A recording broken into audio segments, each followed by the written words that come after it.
Hello and welcome to ज़रा हटके। मुबश्शिर ज़ैदी और ज़रार खोड़ो का सलाम कबूल कीजिए। आज जुम्मा है, आपसे बातें करने का दिन होता है और क्या खूब दिन होता है। शुक्र है क्योंकि पूरे हफ्ते इतना कुछ हो चुका होता है, तो आपकी जो बातें हैं वो कम से कम हमें सोच के हमारे लिए नए दर खोलती हैं। तो सबसे पहले हमारे साथ हमारे रेगुलर कॉलर कामरान अली नवाबशाह से मौजूद हैं। अस्सलाम वालेकुम कामरान। वालेकुम अस्सलाम। जी, जरा सी मश्क करे बेज़मीर बन जाए, तो क्या अजब है कि इंसान वजीर बन जाए। ओहो क्या बात। फवाद चौधरी साहब ने कल पार्लियामेंट में खड़े होकर कहा कि हमने घुस के मारा है, और फिर उसके बाद इंडियन मीडिया पे जाके उन्होंने कह दिया कि ये टंग ऑफ स्लिप है, और स्लिप ऑफ टंग है, सॉरी। ऐसे ही स्लिप होती है कामरान भाई।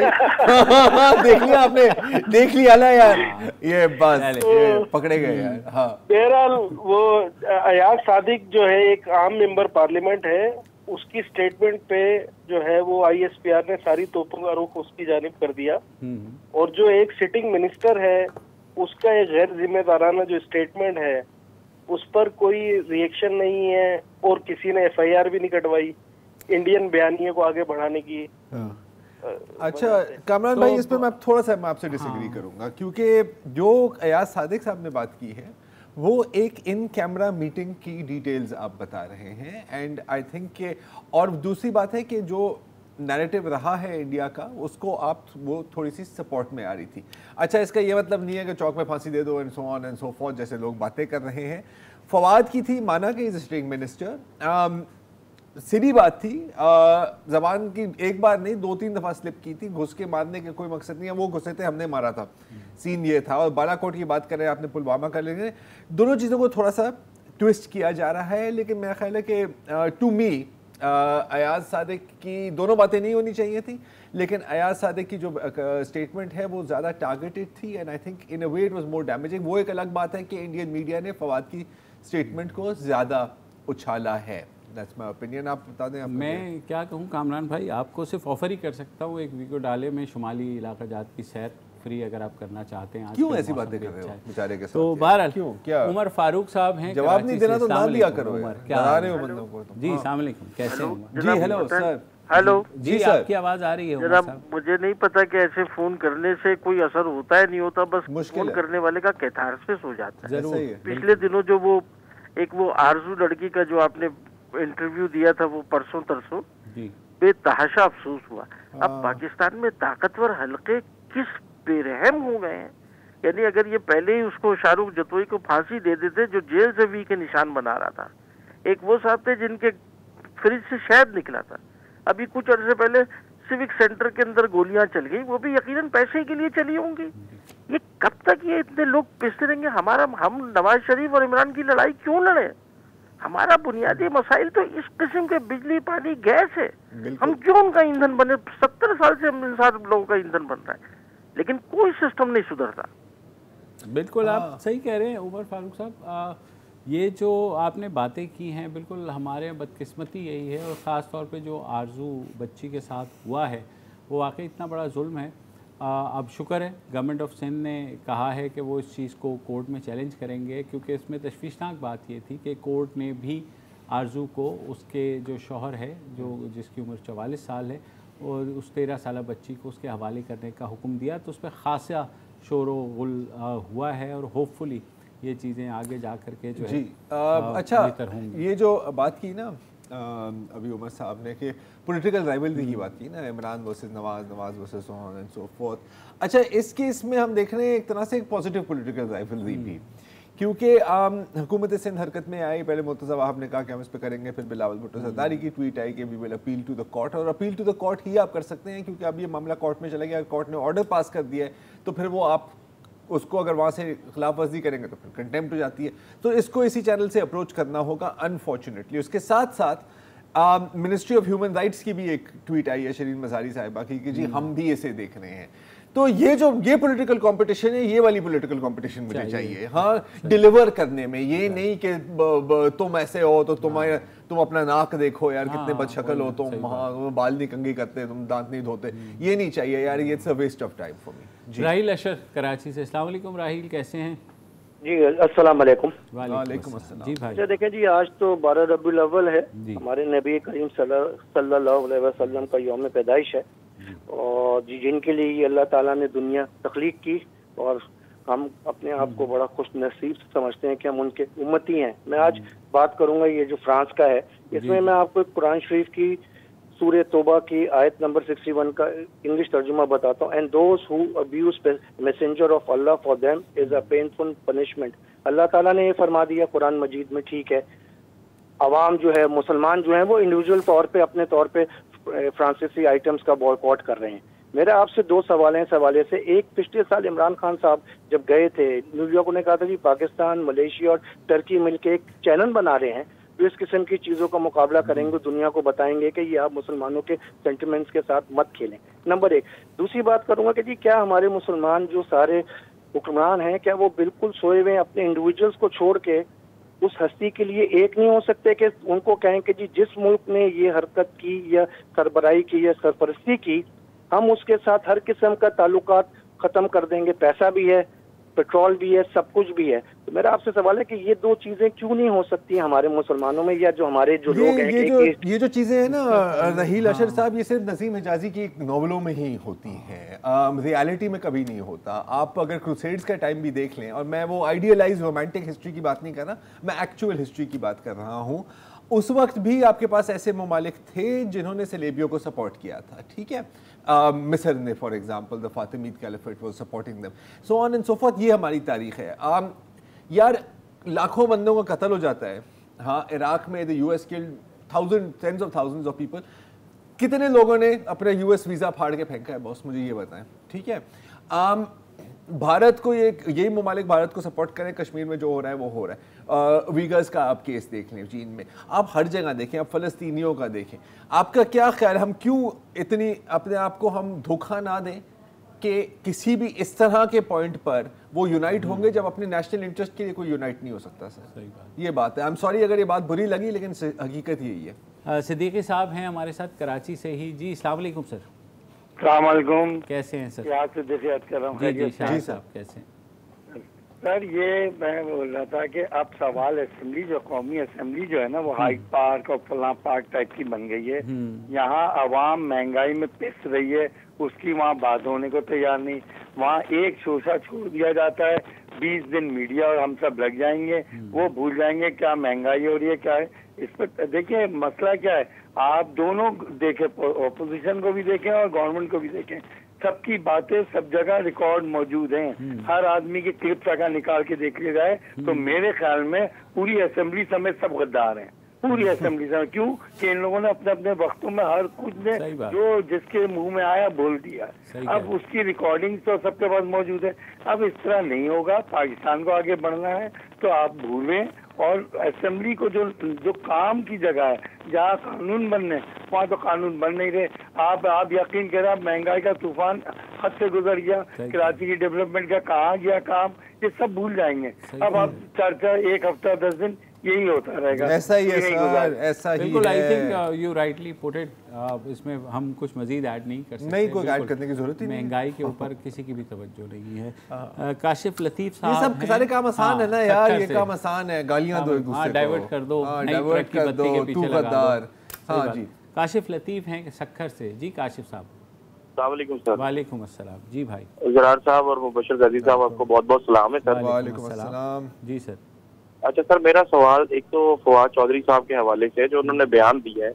मैं आज कुछ स्टेटमेंट पढ़ रहा था इंडियन ट्विटर के ऊपर, कुछ चीजें मैसेज मैं पढ़ रहा था, तो कह रहे थे कि जो फवाद चौधरी साहब का बयान है उसको हम FATF में लेके जाएंगे और जो है वो उन पे जो है हम पाबंदी आयद करवाएंगे पाकिस्तान में। तो क्या कोई कानूनी हैसियत है इस ट्वीट? देखिए काशिफ साहब, FATF बिल्कुल एक सेपरेट चीज़ है, वो टेरर फाइनेंसिंग है और उसका ताल्लुक और मॉनिटरिंग से है। तो लिहाजा ये कह देना कि जो है इसको FATF में ले जा करके पाकिस्तान को ब्लैक लिस्ट कर देंगे, वो तो मेरे ख्याल में पहले दिन से ही वो कोशिश कर रहे हैं। उनकी कोशिश जो है 90% बल्कि 99% नाकाम हो चुकी है।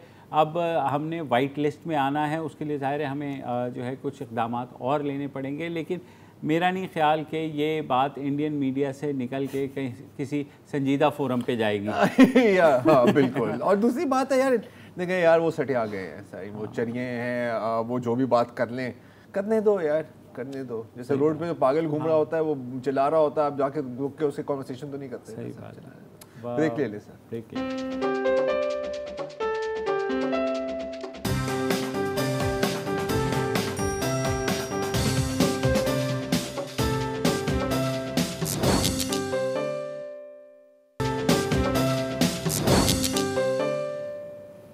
Welcome back. और हमारे अगले कॉलर हैं मोहम्मद आमिर हैमिल्टन कनाडा से। अस्सलाम वालेकुम जी। जी वालेकुम सलाम, आप सबको सलाम।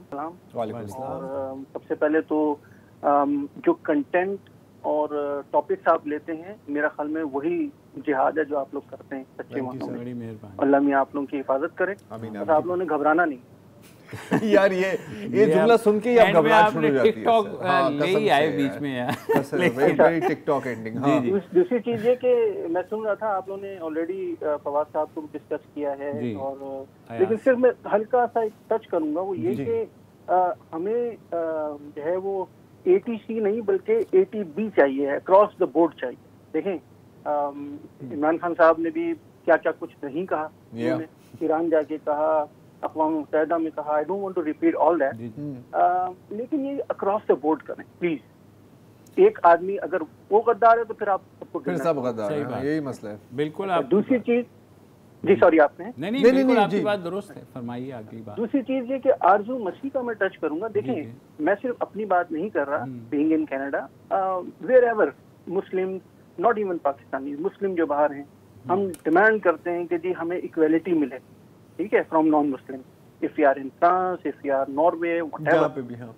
लेकिन जब हमारे हाथ में ताकत आती है तो हम वो हाल करते हैं कि हर 16 साल की लड़की नॉन मुस्लिम वो मुसलमान हो जाती है। पता नहीं मुसलमानों में, मुझे ऐसा तो कोई रूल नहीं पता कि गैर मुस्लिम लड़के मुसलमान ना होते हों, लेकिन जो हमें हाईलाइट होता है वो 16 साल से कम उम्र लड़के होती है।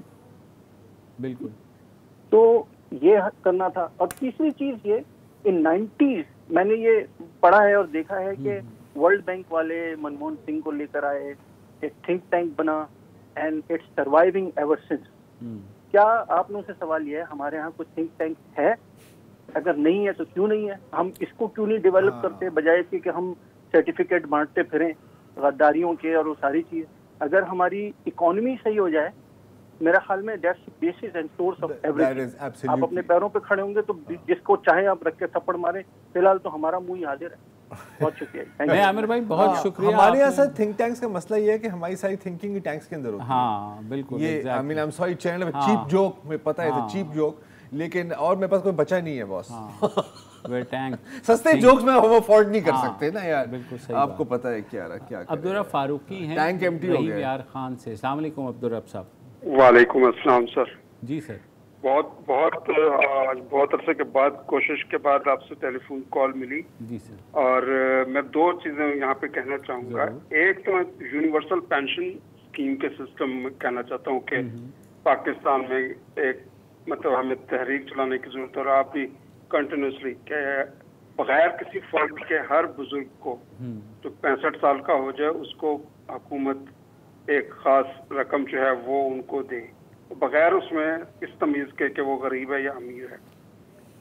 और जो दूसरा आपने एक कुछ अर्सा पहले प्रोग्राम शुरू किया था, उसमें आप सैटरडे को भी आप मतलब प्रोग्राम करते थे जी। और उसमें आप वो जरा सा अब अगर उसमें तजवीज़ लें तो वो ये है कि जैसे आप ईद त्यौहार पर आप अच्छे अच्छे प्रोग्राम इंटरव्यूज वो करते हैं, वो उसमें आप जरा इनोवेटिव आइडियाज के साथ जो अच्छे एजुकेशनिस्ट हैं जो इनोवेटिव आइडियाज देते हैं, उनकी हमारे नौजवानों के लिए ख़ास तौर पर जैसे एजुकेशन में इस वक्त इनकलाब लाने की ज़रूरत है।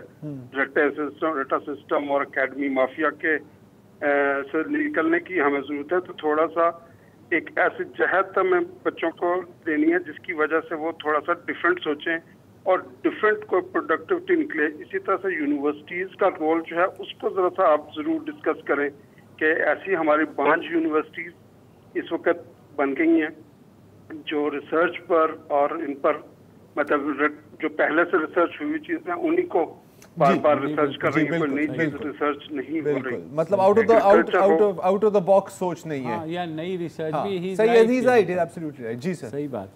हेलो जी फारूक साहब, बिल्कुल आपकी इनकी दोनों सजेशंस बहुत अच्छी हैं। देखिए पेंशन्स पे तो हम बात करते रहते हैं, बदकिस्मती ये है कि यहाँ कॉरपोरेशंस जो हैं वो 3 करोड़ वकील को दे देंगी, लेकिन गरीब जो पेंशनर्स हैं उनको कुछ नहीं देंगी, और बुज़ुर्गों की क्या बात करें। रियासत ने ही सर जिम्मेदारी छोड़ी है। आइन के तहत तो तालीम भी रियासत की ज़िम्मेदारी है, सेहत भी रियासत की ज़िम्मेदारी है, और फलाह व बहबूद भी रियासत की ज़िम्मेदारी है। मगर आज जो है आम पाकिस्तानी वो एजुकेशन भी प्राइवेट उसके ख़र्चा है, उसके अलावा सेहत का भी उसका प्राइवेट ख़र्चा है, क्योंकि हमारे शायद सरकारी अस्पतालों में इतनी कैपेसिटी नहीं है कि वो इतने ज़्यादा लोगों को देख सकें। और उसके अलावा पेंशन्स जो हैं बिल्कुल इस पे केसेस बेतहाशा चल रहे हैं तमाम कोर्ट्स के अंदर, अदालत उज़्मा से लेके अदालत आलिया और निचली सतह पर भी। मगर अभी तक कोई इसके ऊपर अगर आप कह दें कि कोई ऐसा डिसीजन आया हो जो सबके लिए मशअल राह बने, वो नहीं हो सकता। अच्छा, जहाँ तक इनकी बात थी कि वो जो सैटरडे वाले शो के बारे में, तो वो तो एक गैप था जो हमने पूरा करना था। बात आपकी सही है कि इशू बेस्ड शोज ज़्यादा होने चाहिए। मसला ये होता है कि टाइम नहीं मिलता, और इतनी चीज़ें होती हैं ऑन अ डेली बेसिस इस मुल्क में कि जितनी चीज़ें अगर हम प्लान करें ना यार कि अगले हफ्ते हमने ये करना है, 90% ऑफ द टाइम वो प्लान उड़ जाता है। और फिर यह है कि हमारी कोशिश ये होती है कि लोगों के जो बुनियादी हकूक़ हैं कम से कम उनके बारे में बात करें। अगर वो कहीं से उनके हकूक़ सल्ब हो रहे हैं तो कम से कम उस बारे में हम बात कर लें।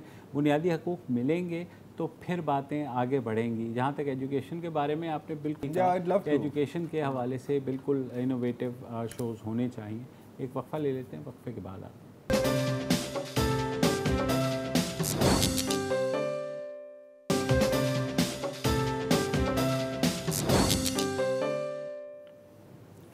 Welcome back. अब्दुल सत्तार साहब हैं सक्कर से। माजरत सत्तार साहब, आपको हमने थोड़ा ज़्यादा होल्ड पे कराया, फरमाइए। जी मैं 10 मिनट से ही hold. I am so sorry sir. ठीक है अच्छा, मैं सर ये एक बात करना चाहता था कि दुनिया में कोई भी कहीं भी दुनिया के किसी भी हिस्से में अगर कोई भी हुक्मरान किसी मजहबी कम्युनिटी या किसी का भी उनके जज्बात मजरूह करता है तो उसकी जितनी मजम्मत की जाए कम है। वो ये तो सल्लल्लाहु अलैहि वसल्लम की शान में जो भी कुछ चार्ली एब्डो या किसी फर्द ने कोई कुछ किया है और स्टेटमेंट आई तो उसकी जितनी मजम्मत की जाए कम है। हमारे पास एक मैसेज आता है पीटीए का कि कहीं कभी भी आपके पास अगर कोई ऐसा मैसेज आ जाए तो आप उसे फॉरवर्ड मत करें या व्हाट्सएप पे मत भेजें, क्योंकि इससे वो बात बढ़ सकती है। तो मैंने ये देखा कि रियासत कभी कभी किसी बयानी को कहीं कहीं अडॉप्ट कर लेती है। क्या होता है तो मैं देख रहा था कि जब पीटीएम का जलसा हो रहा था, पीडीएम का जलसा हो रहा था, तो सबसे पहले मरियम नवाज साहिबा ने कहा कि सबसे पहले मैं मजम्मत करती हूँ फ्रांस में जो कुछ हुआ है। वो जलसे में जो लोग थे वो एक दूसरे की तरफ देखना शुरू हो गए कि क्या हुआ है फ्रांस में। उसके बाद ये है कि मुझे खुद 4 दिन समझने में ये लगे कि ये हुआ क्या है फ्रांस में, क्या बात हुई है, किसी टीचर ने क्या किया था, फिर फ्रांस के सदर ने क्या बोला था। तो ये चीज़ें होती हैं। फिर देखा कि प्राइम मिनिस्टर साहब ने अपनी तकरीरों में ये चीज़ शुरू कर दी। अभी भी इस वक्त भी धरना जारी है इस्लामाबाद में और आज शेलिंग भी हुई है। तो अगर हालात ख़राब करने हैं तो एक जुमा काफ़ी है, कॉल दी जाए तो बहुत कुछ हो सकता है। तो जब हमारे पास इस किस्म की चीज़ें आती हैं कि आप किसी भी चीज़ को आगे मत बढ़ाएं जब तक उसकी फुल तस्दीक ना हो। अगर तस्दीक हो भी जाए तो आप उन चीज़ों को रोके रखें और पब्लिक ना करें। तो खुद हमारी मीडिया इसमें लग जाती है और इस पे प्रोग्राम होना शुरू हो जाते हैं, मजहबी पेशवा आ जाते हैं।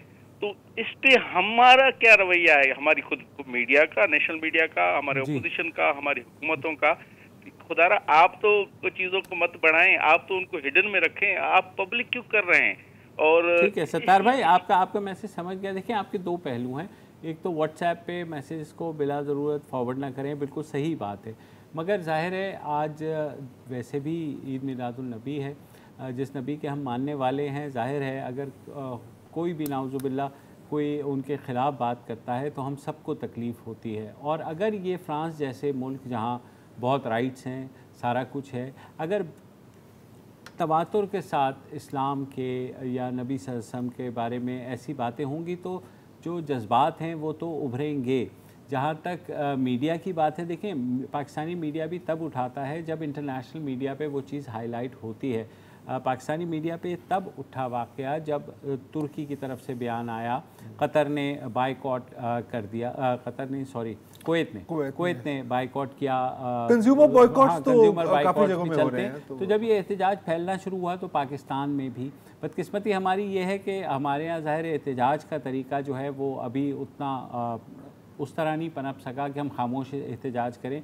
हम ज़्यादा तोड़ फोड़ करते, वो नहीं करनी चाहिए।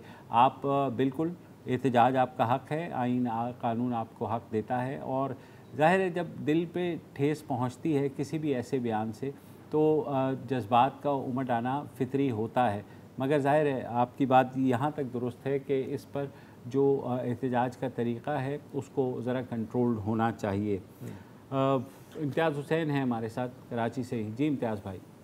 वालेकुम सलाम सर। सबसे पहले तो जश्न ईद मिलादुन्नबी सल्लल्लाहु अलैहि वसल्लम सबको मुबारक हो। मैं कहना ये चाह रहा हूँ हजरत के जितने भी मुसलमान कंट्री के हुक्मरान हैं उनको चाहिए कि अक़वाम मुत्तहिदा पे और हर जगह हर फॉर्म पर ऐसे कवानीन बनवा दें अब, क्योंकि बहुत हो चुका कि जो इस तरह की हरकत नाजेबा करे तो उसको सख्त से सख्त सजा हो, और सख्त से सजा में मौत की सजा सबसे आगे होती है। तो ये करारदाद पास करवाएं ताकि कोई भी इस तरह की हरकत आइंदा ना कर सके, क्योंकि फिर वो बात हाथ से निकल के आवाम में आ जाती है तो उससे बहुत नुकसान होता है। और सर दूसरी बात कि कोरोना वायरस का जो मामला था इसमें मेरे स्टडी के मुताबिक 5 अरब रुपए फंड जमा हुए थे, मगर वो उसका जो है आवाम में कहीं इधर उधर दिखाई नहीं देता कहाँ खर्च हुए। और अगर पाकिस्तान की खुशहाली का मतलब सिर्फ ये है कि मेंबर जो असेंबली में है या उनके रुफेकार हैं, रिश्तेदार हैं, वो खुशहाल हो जाए, तो भाई ये तो बड़ी अजीब बात हुई। अगर आवाम खुशहाल नहीं तो पाकिस्तान कैसे तरक्की कर रहा है आप देखें। बिल्कुल सही कह रहे हैं इम्तियाज़ भाई। आपकी बिल्कुल बात महंगाई के हवाले से भी आप बात चाह रहे थे, मगर ये आपकी बात इसलिए ज़्यादा इम्पोर्टेंट है कि बिल्कुल एक जो इंटरनेशनल फोरम्स हैं वहाँ पर उठाना चाहिए, और हमारे वज़ीर आज़म इमरान खान ने ये चीज़ उठाई भी है, उन्होंने लेटर्स भी लिखे हैं। वो एक अलग बात है कि वो इंडिविजुअली ये कोशिश कर रहे हैं, या तुर्की के जो सदर हैं तैयब एर्दोआन वो इंडिविजुअली कोशिश कर रहे हैं। हमारे यहाँ मसला ये है कि इस्लामी दुनिया में हमारे जो लीडरान हैं वो मुत्तहिद नहीं होते, और उसकी वजह शायद उनके इंटरेस्ट हैं, उनके तजारती जो इंटरेस्ट हैं वो अलग हैं और इलाकाई इंटरेस्ट फ़र्क हैं। बदकिस्मती है, मगर शायद ये आज की बात नहीं है। एक वक्फ़ा लेते हैं, वक्फ़े के बाद आपकी कॉल्स का सिलसिला जारी रखते हैं।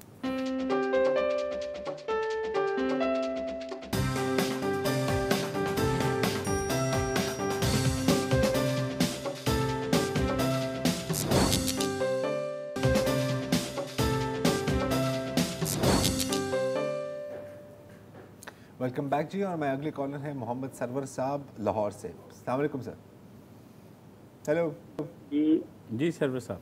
हाँ जी, मेरे 2 पॉइंट हैं। पहला पॉइंट है तालीम के बारे में। जी इसके बारे में? तालीम के बारे में। तालीम के बारे में जी। कि शुरू में बच्चे को जो है ना जो गैसें आग लगने वाली, मतलब पेट्रोल सिलेंडर लेकर गाड़ी में चले जाना, या कोई टैंक उल्टा हो जाए तो उसको पेट्रोल लेने के लिए जाना और जल जाना, तो ये प्राइमरी में तालीम होनी चाहिए ताकि बच्चे को अवेयरनेस हो जाए कि हमें गैस और पेट्रोल से बचना है, या और कोई मतलब बारूद से बचना, कैसे बचना है। और ये बच्चे को अवेयरनेस अगर हो तो बड़ा होकर वो इससे बच सकता है। बहुत सी जो हादसा होते हैं, गाड़ी में पेट्रोल लेकर नहीं बैठना है। सही जी हाँ, इस तरह की बहुत से लोग जल जाते हैं गाड़ियों में। बिल्कुल। तो ऐसे जो है ना प्राइमरी में लाजमी सब्जेक्ट में होना चाहिए। बिल्कुल सही है, ताकि बच्चों को शुरू से अवेयरनेस दी जाए। सही है। दूसरी बात मेरी है पाकिस्तान के बारे में, पाकिस्तान के दिफा के बारे में। जी कि अगर कोई पाकिस्तान के खिलाफ या फौज के खिलाफ बोलता है तो उसको सख्त पहले ग्लेशियर ले जाना चाहिए 3 माह के लिए। क्या करना उसके बाद नो कम्प्रोमाइज। कहाँ ले जाना चाहिए? होना चाहिए पाकिस्तान के लिए, सजा उसको मिलनी चाहिए। ठीक है, बिल्कुल आपकी बात, आपका पॉइंट ऑफ व्यू है। सज़ा आइन और कानून के मुताबिक ही होती है, तो अगर आइन और कानून इजाज़त देगा तो बिल्कुल ऐसी सज़ा होनी चाहिए। यूएस इलेक्शंस अगले हफ्ते। हाँ, वो बहुत इंटरेस्टिंग है यार। मुझे बाइडन लग रहा है। अच्छा, बाइडन लग रहा है। हाँ। मेरे ख्याल में उसी तरह क्लोज है जिस तरह हिलरी और ट्रम्प हाँ। का था। तो एक चीज़ है इसमें मुझे जो जिसकी वजह से मैं कह रहा हूँ कि मुझे बाइडन लग रहा है कि अर्ली वोटिंग बहुत ज़्यादा हुई है। अगर जब टर्नआउट बहुत हाई होता है किसी भी इलेक्शंस में, तो अक्सर हम देखते हैं कि जो बंदा सीट पर बैठा हुआ है ना, उसके लिए ये कोई अच्छी खबर नहीं होती। और इस दफ़ा मैं जो ट्रेंड देख रहा हूँ कि यंग पीपल की अर्ली वोटिंग बहुत ज़्यादा हो रही है, और मेरा ख्याल है कि वो ज़्यादा एक एंटी ट्रम्प वोट ही होगा। बंदे ने भंड भी तो बहुत ज़्यादा मारे हैं ना यार, थोड़े से कम भंड मान लिए होते हैं ना, तो शायद हमारे भाई का चांस ही लगता है। मैं मतलब दिल पे पत्थर रख के ये बात कर रहा हूँ। जावेद इकबाल साहब हैं आज़ाद कश्मीर से। जी जावेद भाई। हेलो। जी कहें हम यहाँ जो है सर, ये चीज़ें वगैरह जो हैं, ये आटा चीनी दाल वगैरह, ये बहुत इंतहाई आसमान से बातें कर रही हैं। जी सर। तो वज़ीर आज़म साहब तो कह रहे हैं कि ये अभी हमने ये किया वो किया, ये सब वो बातें तो कर रहे हैं, अमली तौर पे तो कुछ नजर नहीं आ रहा है। सही कह रहे हैं, बिल्कुल आपकी बात वजह है। बात यह है कि अगर थोड़ा सा आप उन तक की आवाज़ पहुँचा दें। जी जी। यहाँ चीनी जो है सर 120 से 125 रुपए किलो मिलती है। जी। तो आम चीज़ें खाने की जो हम लोग गरीब लोग हैं, तो वो आपको पता है कि गरीब लोग जो है वो कितने अखराजात बर्दाश्त करेगा। दवाइयों की आपको पता है कि दवाइयाँ किस रेट से मिल रही हैं। जी बिल्कुल। तो आम यहाँ तो अक्सर लोग बीमार हैं, कुछ किस किस्म के बीमार हैं, कुछ जो है ये कैंसर की बीमारियों में मुब्तला हैं।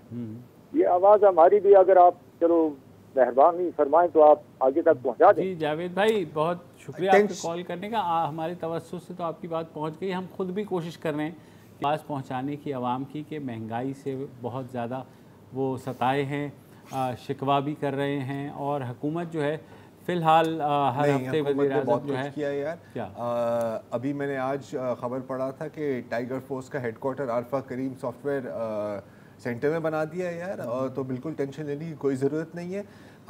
टाइगर बचा लेंगे आप सबको, बचा लेंगे या खा लेंगे, एक ही बात है। एक ही बात है। देखो अगर टाइगर तुम्हें खा जाएगा तो तुम्हें आटे की तो फिक्र नहीं रहेगी ना बॉस। तो मसला तो आपका जो है वो तो हल हो जाएगा यार। हमेशा नेगेटिव नहीं सोचते, हमेशा नेगेटिव नहीं सोचते। चलिए इसी पॉजिटिव नोट पर आज का इससे पहले कुछ और बात हो। और पीर को दोबारा हाजिर होंगे। इजाज़त दीजिए, खुदा हाफिज़।